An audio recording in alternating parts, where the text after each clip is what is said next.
The brutal killing of an Uttar Pradesh police officer by a mob after a series of alleged cow slaughters in Bulandshahr has turned the heat on the Yogi Adityanath government.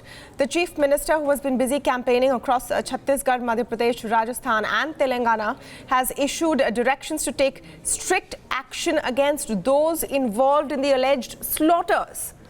But there was nothing more than a compensation announcement and some lip service for the two people who were killed. That included Officer Subodh Kumar Singh and a student named Sumit.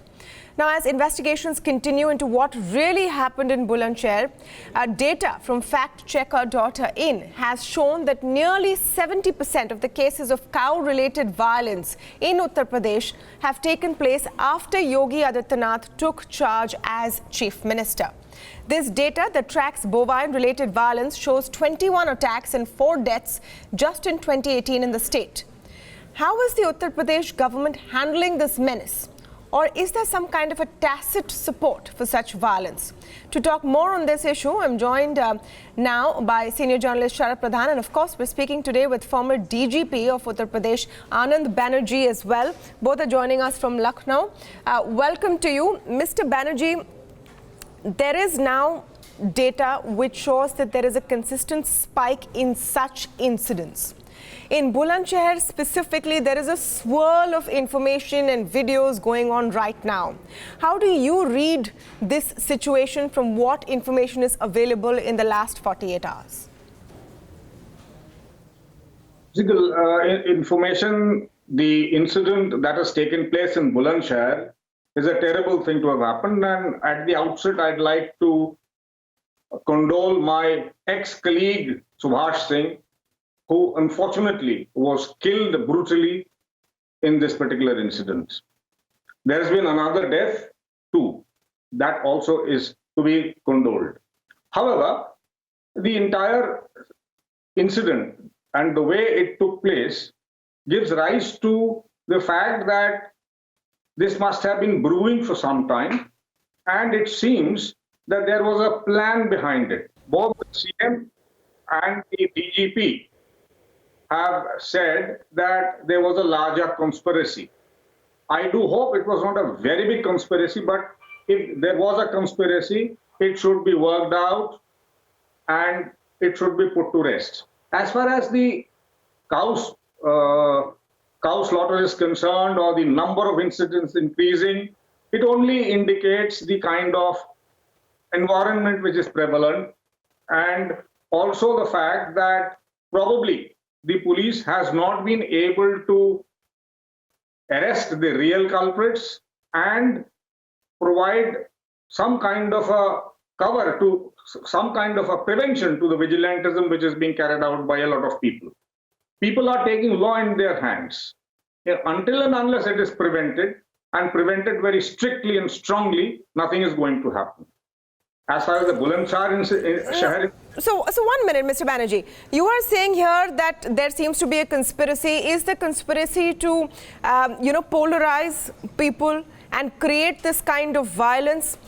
When you speak about the real culprits, are you referring to the same set of culprits that the chief minister seems to be referring to? Because his concern right now seems to be on the allegation of cow slaughter, not the violence that follows. And this is a pattern we've seen time and again. You see, the point is that I'm talking about a conspiracy because the way the things happened, and the chief minister himself and the DGP also say that there is a conspiracy. So obviously, if these two people who have more knowledge, more inputs from all the places concerned say so, it is substantially so. Because if you remember, earlier on, when an attack on the Nirankaris took place in Punjab, the CM said it's an act of such and such people. And he was, after a couple of days, borne out by the fact that it was such. However, what I'm talking about is that we are not taking sufficient action, I mean to say, against all concerned. This does not only include those who are butchering cows, but these are also those who are creating a law and order problem. Those who are creating a fracas, something like what happened in Bulandshahr a couple of days back. all these people have to be accounted for.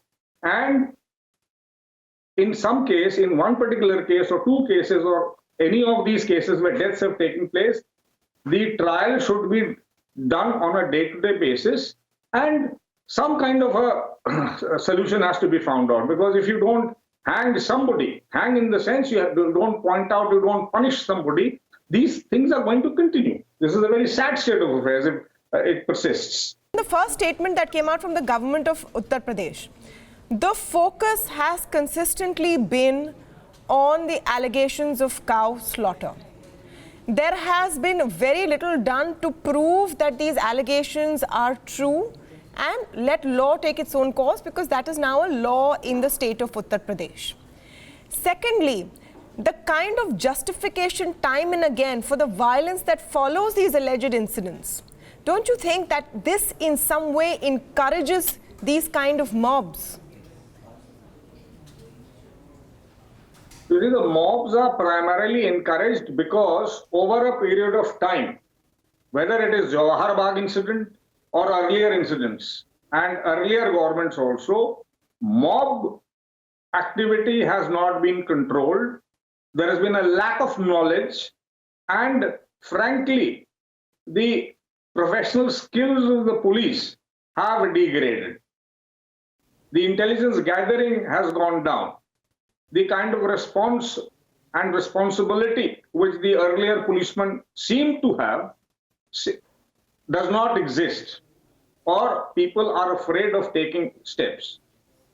You have to take up one particular case or two particular cases or cases of a similar nature, put them on trial on a day-to-day basis, and that is the only way you can get justice.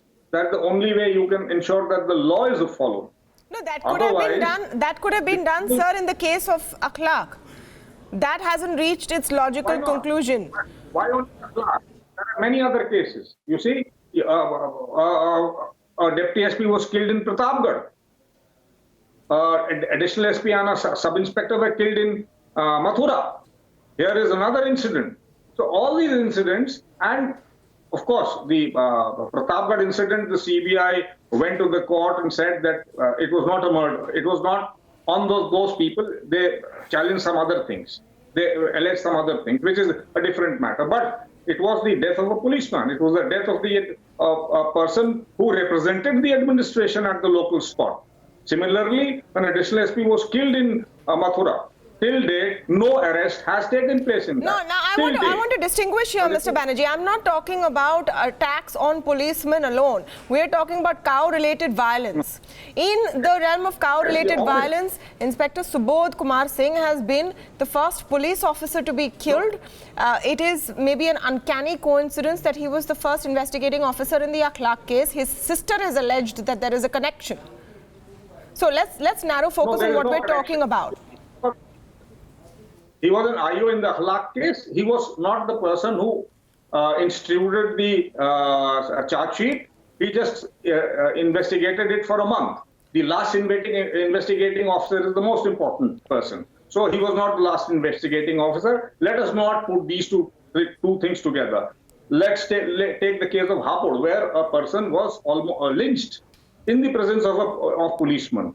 So these things are happening because we are not controlling the mob. And there are circulars issued by the DGP. The Supreme Court is very strict about it. There are nodal officers who have been, by the Supreme Court, they have been instituted. It has been regulated in all the districts. You have a nodal officer to look after all these things. However, nothing is happening. It seems that in some places, nothing is happening. In other places, it is happening.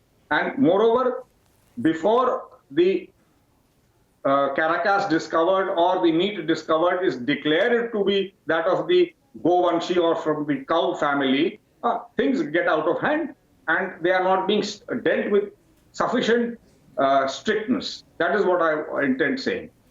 Okay, so then who is responsible for all of this? Yes, Sharat Pradhan. Well, things are going out of hand for the simple reason that the cops invariably are scared of taking any action against these hardline right-wingers, because ever since the Yogi government has come into place in Uttar Pradesh, they have gone berserk. They think that they can get away with murder, literally. And and it has happened in so many cases in the past. They have manhandled policemen, they have beaten up cops, they have ransacked there has been instances of the BJP guy and the BJP and its allies ransacking the office of the SSP. So, they are so emboldened and they know that there is somebody sitting at the top who would extend all kinds of patronage to them and who is responsible for vitiating that. So that's the reason. So they are unbridled and the police is restrained because police thinks that by annoying their superiors, they may have to face the music.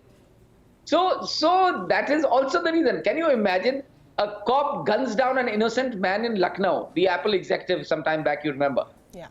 But in this case, in Bulandshahr, the cops could not muster up courage to take out a gun and shoot the rogues who were stone pelting at the police station. This is the morale of the police, apart from a lot of corruption. The police. Okay. This is also speaks of the morale of the police. Okay, Mr. Banerjee wants to come in. Yes, Mr. Banerjee. I was just supporting what Sharat was saying. I was saying that they couldn't shoot. They had an AK-47 rifle with them when this was happening. And the inspector had his own personal weapon, which was stolen or which was taken away, which was spirited away. He had 3 mobiles which were taken away. So obviously, what Sharat is saying is to that extent very true. That the police is not in a position to do the same thing, which I also said earlier. Yes. Professional competence. But why? But why is the question, Mr. Banerjee? Have the police in Uttar Pradesh suddenly become incompetent? Have they suddenly lost the ability to gather intelligence? Have they suddenly become unable to see a conspiracy when it's brewing? You will have to link it back to some responsibility to the state administration. Tamanna, as an ex-policeman, I look at it from a policeman's view. Yes, we do not have good intelligence right now. Our intelligence is incapable of telling us what to expect and what is going to happen. It needs an overhaul. Secondly, you asked me what happened to the police. Now, I'll be very clear, very frank about it, and Sharat, you may like to comment on that. There was a government between 2004 and 2009 which decided that the strength of the police force, which was 150,000 at that moment, suddenly should be increased to 350,000. That is, added 2 lakh persons. They started treating it as a vacancy. In the first instance, a recruitment of about 35,000 people was done. At that moment, Uttar Pradesh could train only 18,000 people. How these 35,000 were trained is a mystery. Not exactly a mystery, but it was mismanaged. And so you had almost semi-trained people coming into the police force in 2011 because of that particular recruitment. However, the following governments also kept following this trend because everybody wants to recruit in large numbers. I'm sorry, Mr. Banerjee, I'm sorry I'm interrupting you, but are we talking about the quality of police training in Uttar Pradesh? Come on, as a former top cop, you know the kind of pressure that a state government can exert. Tamanna, let me finish. Let me finish this. You see, then subsequent governments also decided that large-scale recruitments could continue because nobody pointed fingers at the recruitment. That recruitment process was very good. But if you recruit large numbers, more than 35,000, 40,000, you don't have place to train them, you don't have an area to train them, then you have untrained people with you. And in between, they reduced the training schedule from 9 months originally to 6 months. So 3 months, that is 90 days of actual training, indoor training, 6 days, 6 classes a week, 6 classes a day, and outdoor training about 3 classes a day. We're done away with. I don't know. I'm sorry. I'm not sure how relevant this training schedule is to what we're talking about and what is actually going on. Mr. Sharat Pradhan, would you like to weigh in on this? We're talking about a kind of a push coming in from the top. And today we'll have to call it as we see it. You see, it's the man behind the man behind the weapon. The fact. I mean, I don't know how much training you need to know that you have to push back a mob to save yourself. That's a human instinct. Anyway. Yes, Mr. That Sharat. is a human instinct, absolutely. But in this case, may I come in, Tamanna? Yes, Mr. Pradhan. Yes, Mr. Pradhan. Well, the fact of the matter is, as I already said, that the police is working also, apart from their poor training, corrupt police, whatever, poor morale, they are also working under tremendous pressure because they know that they cannot annoy those forces who have the patronage of the highest man in the government, that is the chief minister. And the chief minister makes no bones about it. And he is not ready to believe that anybody belonging to the right-wing organizations would indulge in this kind of act. And that is the reason they are too emboldened to do anything under the sun, and which is happening. Now, let me also point out another very important thing, which is generally being overlooked. Mind you, my information is that these carcasses were not of slaughtered animals, slaughtered cattle. After all, cows have to die on their own also. They die a natural death. Invariably, people in Uttar Pradesh or anywhere, the biggest of the cow bhakts and the cow rakshaks, they dump the cows on the highways, in forests, once it stops giving milk. It is a source of money for them. This is only lip service in the name of Gau Puja. They calling it that we worship the cow.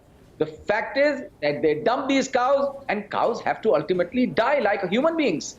And in this case, they were dead cows, they were chopped and dumped there in somebody's field with an intent of blaming it on Muslims who were holding a religious convention. I'm going to stop you there. I'm going to stop you there for the simple reason that there's an ongoing investigation. There's an ongoing investigation. That's why we don't have any facts to bring. This is what is happening to this. I don't know either way what has happened. The chief minister says there's a conspiracy. Who is this conspirator? What is the purpose of the conspiracy? Who is the target of the conspiracy? One hopes that a transparent investigation will yield this answer. My basic question today is that are these all unrelated incidents? Time and again this keeps happening. And what has been the response from the administration? That's the only thing we can question today. Is the administration incompetent that they cannot stop this from happening? Or is it something that they are fine with continuing? That is the only basic point that we can ask today. May I answer that? Yes. Well, what you said is absolutely right. The administration feels very, very weakened, and because of the political patronage that such element has today. And that is the reason that you see all this talk that is going on about conspiracy. Everybody is calling it a conspiracy, but they are on two divergent ends. Mind you, the BJP MLA, BJP's two MLAs have gone to the extent of pointedly blaming the whole thing on Muslims who were holding a religious convention a few kilometers away. And it was a huge gathering, and what is called an ijtima was being held there, and this was a design. This is suspected, and it is being suspected now, but the BJP MLAs are pointedly blaming it on them. So, I would be surprised if tomorrow the so-called report that the police, which is going to submit the final report, and what the Yogi Adityanath is busy claiming that action will be taken. For all you know, action will maybe taken against, maybe some innocent people will be booked.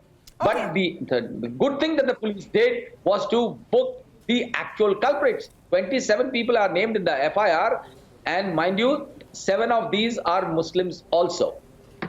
Who I don't know why they have been booked. There's some reason, but fact of the matter is that one would be surprised if action really follows against the serious action follows against the culprits who pointedly belong to the Bajrang Dal. Okay, Mr. Banerjee, how do you look at the basic question we're asking today? We cannot conclude what the report would say or what the conspiracy is in advance, if there is a conspiracy. The only thing we can see in front of us right now is how the state has responded consistently to these cases, which are increasing. Very weak response. That is the basic thing. And moreover, as Sharat was saying, we were talking yesterday also on a particular show, we realized that the radicalization of youth is tremendous. You see, there's a video clip in which these goons are standing and saying Bharat Mata ki Jai, and thereafter they are attacking the police. So they are attaching the and they're also carrying the national flag. So they have the flag in their hand, they have the nation in front with them, and then they've added religion to it. So it's creating chaos. And one has to be very strict with these people. I was shown the Facebook profile of the main accused. He has been sprouting venom, and he has been also putting up billboards saying things where he should have been locked up. That is where I said that the intelligence is a complete mess and failure as far as these things are concerned. Do you hope, Mr. Banerjee, that the UP police, after they've lost one of their own, and one of their own has fallen victim to this cow violence and this madness, do you hope that there will be a fair and proper investigation which leads to the right conclusion? Yes, there will be, because there should be. In fact, there should be, there will be, because there are very highly competent officers who've been put on the job. The ADG intelligence who's gone there is a fine person and a fine officer, and the local, the SIT which has been constituted by the ADG zone also consists of good officers. I am sure, given the circumstances, given the evidences, and everything put together, they should do a fairly good job. But it is not only that which matters. Once they have done it, and once they have charge-sheeted people, it should be put on a fast-track court, day-to-day hearing, so that whatever has to be taken judicially should be taken very soon. Yes, Mr. Pradhan. I'm saying what is also important at the end of the day will be the political will. And if there is no political will, mind you, the investigation will get affected. And it may not end up as a fair investigation despite upright officers doing it, competent officers. While people are watching, there are videos all over the place, so we don't know the authenticity of them. It is clear that there is some kind of plot cooking. The Chief Minister says it himself. At the end of the day, the administration and the government has to ask themselves, is this what we were voted in for? Thank you so much, Mr. Anand Banerjee and Sharat Pradhan, for speaking with us today.